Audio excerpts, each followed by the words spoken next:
नमस्कार प्रिय विद्यार्थियों, आज के वीडियो में हम स्थित प्रज्ञ की परिभाषा पढ़ेंगे। देखिए, श्रीमद् भगवद गीता के द्वितीय अध्याय के पिछले वीडियोज़ के अंतर्गत हमने अध्ययन किया था कि श्री कृष्ण अर्जुन को आत्मा विषय ज्ञान देने के बाद में क्षत्रिय धर्म बतलाते हैं। उसके पश्चात निष्काम कर्म के बारे में बताते हैं। उससे आगे हमारी विषय वस्तु आती है कि श्री कृष्ण अर्जुन को स्थित प्रज्ञ के बारे में बता रहे हैं। तो आइए अध्ययन करते हैं। अर्जुन उवाच, जो संजय है धृतराष्ट्र को बता रहे हैं कि इस प्रकार से कह देने के पश्चात श्री कृष्ण के द्वारा आत्मा विषयक ज्ञान, क्षत्रिय धर्म एवं निष्काम कर्म के बारे में बता देने के पश्चात अर्जुन बोलता है। देखिए अर्जुन क्या बोल रहा है। स्थित प्रज्ञस्य क्या का भाषा समाधिस्थस्य केशव स्थितधि किम प्रभाषेत किम आसेत व्रजेत किम। अर्जुन कह रहे हैं कि हे केशव, हे श्री कृष्ण, स्थित प्रज्ञस्य का भाषा, जो स्थित प्रज्ञ, जिसकी प्रज्ञा, जिसकी बुद्धि स्थित अर्थात स्थिर रहती है, ऐसे स्थित प्रज्ञ व्यक्ति के लक्षण कौन से होते हैं, वह कैसे पहचाना जाए। समाधिस्थस्य, समाधि में स्थित। केशव, हे केशव श्री कृष्ण, स्थितधि किम प्रभाषेत, स्थितधि जो व्यक्ति है वह किम किस प्रकार से बोलता है, किम आसीत और किस प्रकार आसीत बैठता है, व्रजेत किम और कैसे, व्रजेत का तात्पर्य है चलता है। कि हे श्री कृष्ण, समाधि में स्थित प्रज्ञ की क्या परिभाषा है, स्थिर बुद्धि वाले कैसे बोलते हैं, कैसे बैठता है और कैसे चलता है। देखिए प्रिय विद्यार्थियों, देखिए, स्थित प्रज्ञ भारतीय संस्कृति का आदर्श पुरुष है। वह साधारण नर नारियों से बहुत अधिक श्रेष्ठ, सावधान, कर्मशील, अनासक्त और आनंदमय है। जिस प्रकार नदियाँ समुद्र में मिलने के लिए विघ्न बाधाओं के गड्ढों को पार करती हुई निरंतर दौड़ती है, उसी प्रकार स्थित प्रज्ञ देवी जीवन में मिल जाने के लिए निरंतर कर्म करता है। अपने जीवन को बेहतर बनाने के लिए प्रयत्न करता रहता है। स्थिर बुद्धि की आभा मुख पर स्पष्ट दिखती है। समाधिस्थ पुरुष के अंग अंग में एक विलक्षण स्फूर्ति तथा कर्म शक्ति भर जाती है। स्थित प्रज्ञ के बोलने, उठने, बैठने, चलने फिरने और कर्म करने में एक महाभाव रहता है। प्राय संसारी पुरुष सत्यमय, पवित्र और विकार रहित जीवन बनाकर जगत के व्यापार में लगे रहना संभव नहीं मानते। सच्चा और धार्मिक जीवन बनाने के लिए संसार को छोड़कर वनस्थ हो जाना ही एकमात्र हमारे धर्म ग्रंथों में कहा गया है। लेकिन यहाँ पर जो श्रीमद् भागवत गीता है, उसको कहने का अभिप्राय, उसका तात्पर्य यही है कि गीता में श्री कृष्ण ने जो लोगों की एक भ्रांति है कि वन में रहना और गृहस्थ जीवन का त्याग कर देना, सांसारिक कर्तव्यों से विमुख हो जाना, उसी को समाधि की स्थिति कहा है। लेकिन यहाँ पर श्री कृष्ण ने गीता में इस भ्रम से निकलकर ऐसे जीवन की प्रतिष्ठा की है जो भोग में त्याग सिखाकर संसार में मुक्ति दिलाता है। अर्जुन द्वारा इस प्रकार स्थित प्रज्ञ की पहचान, लक्षण पूछे जाने पर श्री भगवान उवाच, भगवान श्री कृष्ण कह रहे हैं, प्रजहाति यदा कामान सर्वान् पार्थ मनोगतान् आत्मन्येव आत्मना तुष्टः स्थित प्रज्ञ तदोच्यते। अर्थात हे पार्थ, हे अर्जुन, प्रजहाति त्याग देता है, यदा जिस समय, कामान सभी कामनाओं को, सर्वान संपूर्ण, पार्थ हे अर्जुन, मनोगतान मन में रहने वाली, आत्मनि आत्मा में, एव ही आत्मना आत्मा से, तुष्ट है संतुष्ट है, स्थित प्रज्ञ तदुच्यते, उसको स्थित प्रज्ञ कहा गया है कि हे अर्जुन, जब मनुष्य मन में स्थित समस्त कामनाओं को छोड़ देता है तब आत्मा से ही आत्मा में संतुष्ट हुआ व्यक्ति स्थित प्रज्ञ कहा जाता है।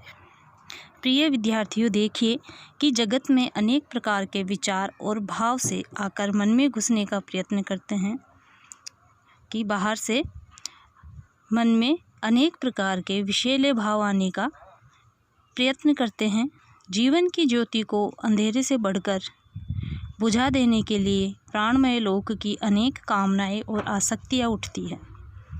मनुष्य की एकमात्र बुद्धिमानी और तपस्या यही है कि वह सच्चे हृदय से तुच्छ एवं बुरे विचारों को अपने हृदय में न घुसने दे तथा मन को विशुद्ध बनाकर समत्व योग में टिका रहे। सरल और तीव्र बुद्धि स्वयं ही विकार रहित हो जाती है। वह संसार के संग्राम में सीधी तनकर खड़ी हो जाती है।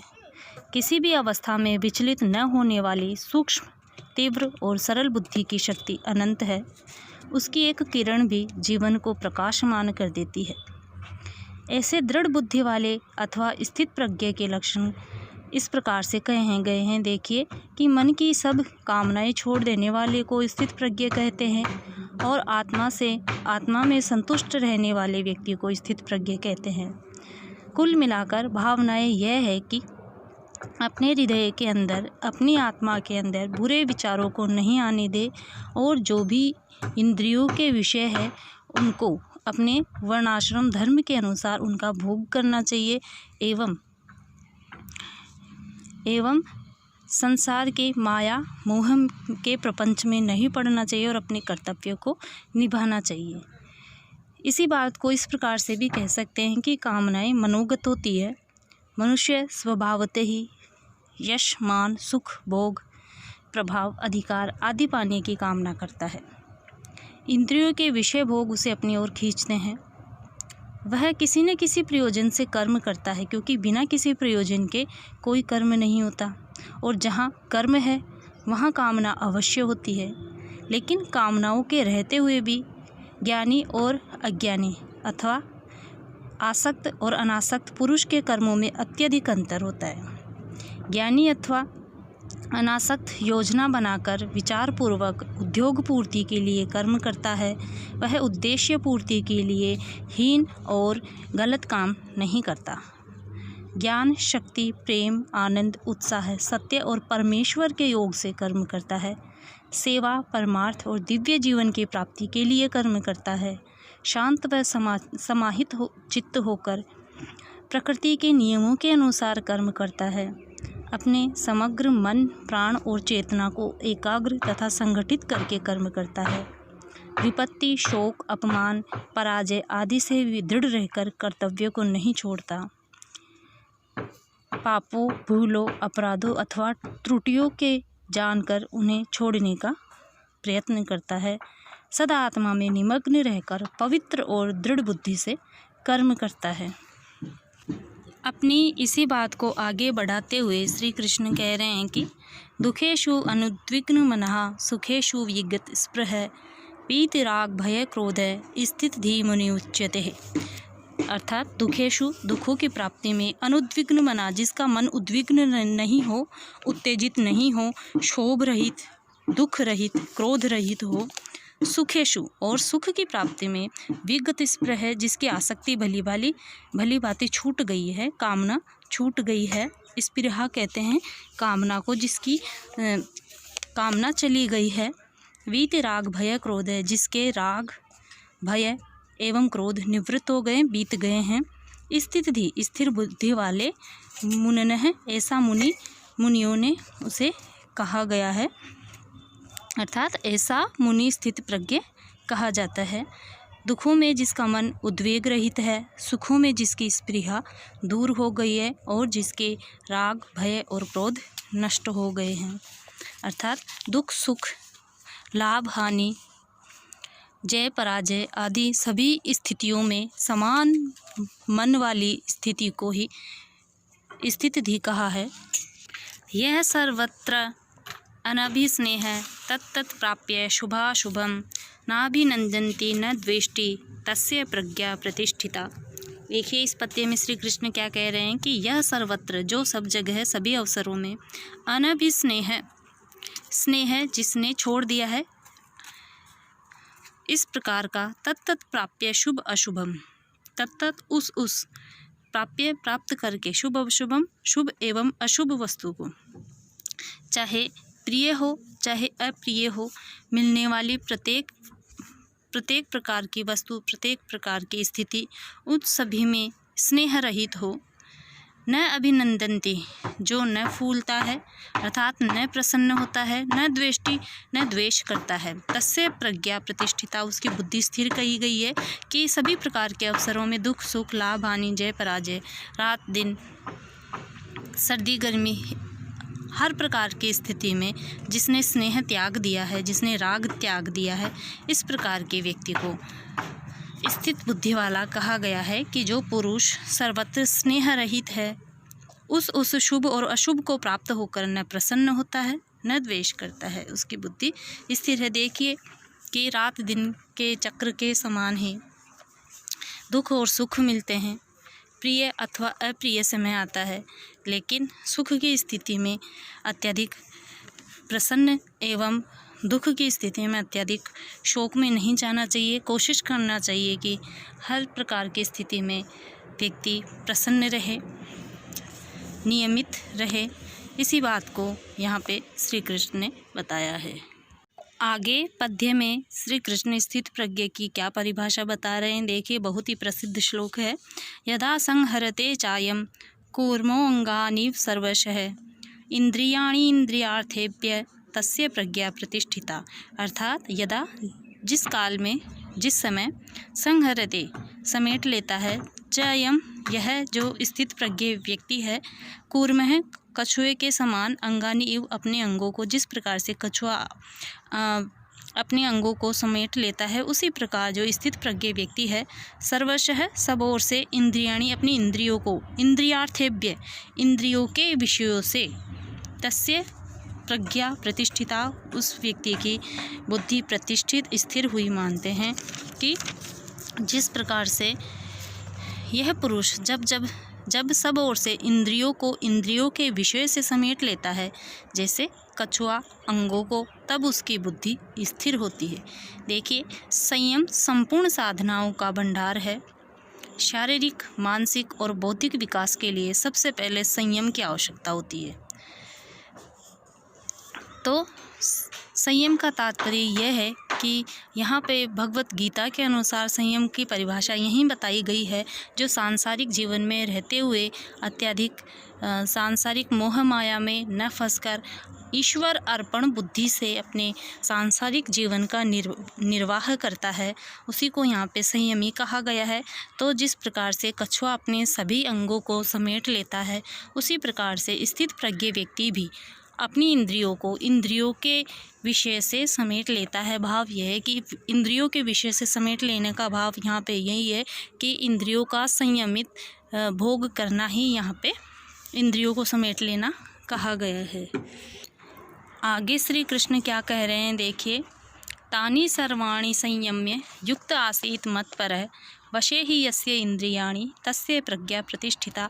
अपनी एक ही बात को विभिन्न उदाहरणों एवं विभिन्न बातों के सहयोग से श्री कृष्ण यहाँ पे समझाने की कोशिश कर रहे हैं कि कैसे न कैसे करके कि अर्जुन इस बात को समझ जाए।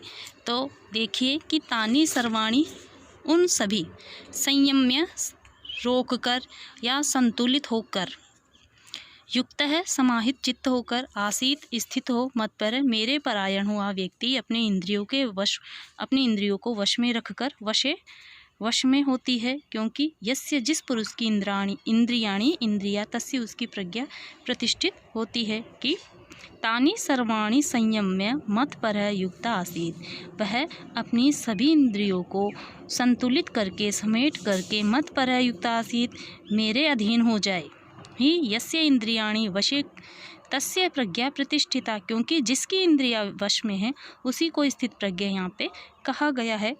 कि उन सब इंद्रियों को वश में करके योग युक्त हुआ मेरे परायण होकर बैठे, अर्थात ईश्वर अधीन ईश्वर अर्पण बुद्धि से सभी कर्म करे। कि मैं जो कुछ भी कर रहा हूँ मेरे कर्तव्य के अधीन होकर कर रहा हूँ, कि ईश्वर ने मेरे लिए ये कर्तव्य बताए हैं, तो जो भी कर्तव्य है ईश्वर को समर्पित भावना से करे। ईश्वर अर्पण बुद्धि का यही तात्पर्य है कि ईश्वर को समर्पित करके कर्म करे। तो इस प्रकार से, क्योंकि इंद्रियां जिस पुरुष के वश में होती है उसी की बुद्धि स्थिर कही गई है। कि संसार में सभी प्राणी रहते हैं और जीते हैं, परंतु रहना और जीना उन्हीं का सार्थक है जो कुछ कर जाते हैं। कुछ करने में सहायता देने वाली इंद्रियां है। पवित्र उद्देश्य की पूर्ति के लिए इंद्रियों से कर्म कराने वाले का जीवन उद्धार हो जाता है। इंद्रिय सुखों के लिए इंद्रियों के पीछे पीछे चलने वाला कहीं का नहीं रहता। यही भाव यहाँ पे स्थित प्रज्ञा की परिभाषा में भगवान ने बताया है कि इंद्रियों को वश में रखने वाले की प्रज्ञा प्रतिष्ठित हो जाती है। समाधि में स्थित होने के लिए या बुद्धि को स्थिर करने के लिए सब इंद्रियों का संयम करना चाहिए, युक्त होना चाहिए, अर्थात अपने कर्तव्यों को निभाकर, अपने कर्तव्यों को पूरा कर कर ईश्वर के अधीन अपने आप को समर्पित करना चाहिए। यही योग है। भगवत परायण होकर बैठना चाहिए। जो इंद्रियां संयम में न रहकर दूर दूर भागती है, शुभ कर्मों में साथ न देकर बाधा डालती है, उन सबको संयम में लाना चाहिए। भाव यही है, उन सबको संयम में लाना चाहिए। धारणा, ध्यान और समाधि तीनों के योगफल का नाम संयम है। जैसी धारणा होती है वैसा ही ध्यान लग जाता है। जितना ध्यान होता है उतनी कर्म में तल्लीनता आती है, और कर्म में तल्लीन हो जाने का नाम ही यहाँ पे समाधि बताया गया है। समाधि अवस्था में संयम स्वयं हो जाता है। संयम में कर्म, भक्ति और ज्ञान तीनों का योग होता है।